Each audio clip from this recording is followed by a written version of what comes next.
अगर आप भी चाहते हैं बिट्टू मलंगिया इंटरटेनमेंट का ऑडियो वीडियो सबसे पहले आप तक पहुंचे, तो लाल बटन को दबाकर चैनल को सब्सक्राइब करें और बेल आइकन दबाना ना भूलें।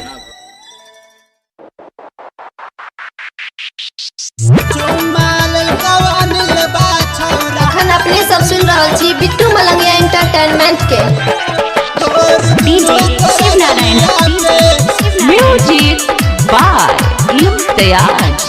मिले लगे ले सूरज छौरी सोम के तू हटिया पे, एक सोम के तू हटिया पे, एक सोम के तू हटिया पे।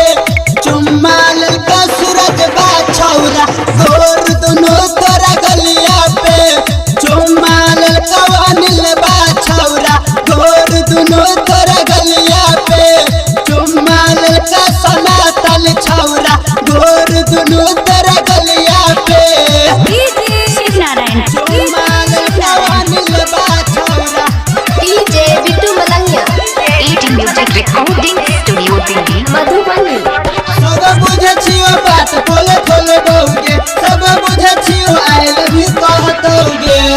घर से बाहर निकल गे छौरी लगाई के क्रीम तू गलिया पे, एक लगाई के क्रीम तू गलिया पे, लगाई के क्रीम तू गलिया पे।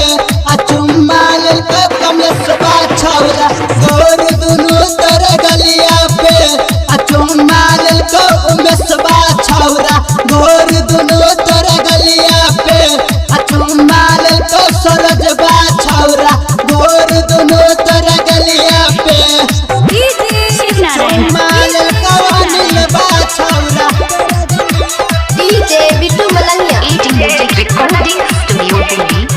मधुबनी। सब बुझे छियो बात बोले खोले बहुगे, सब बुझे छियो आई लव यू कहतोगे। कोई न बुझतो इहे खातिर एले साँझ के मिले लहटिया पे, एक साँझ के मिले लहटिया पे, एक साँझ के मिले लहटिया पे।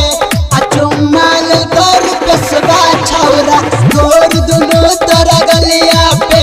आ चुम्मा ललका कुंदनमा छौरा गोर दोनों तोरा गलिया पे। आ चुम्मा ललका सुधीरबा छौरा गोर दोनों तोरा गलिया पे। शिव नारायण, चुम्मा ललका अनिलबा छौरा डीजे बिट्टू मलंगिया एटी music recording studio Delhi. Madhubani. सब बुझे छियो बात बोले खोले बहुगे, सब बुझे छियो आई लव यू कहतोगे। गायक मुकेश के हाथ के धैल छतौनी के तू हटिया पे, एक छतौनी के तू हटिया पे, छतौनी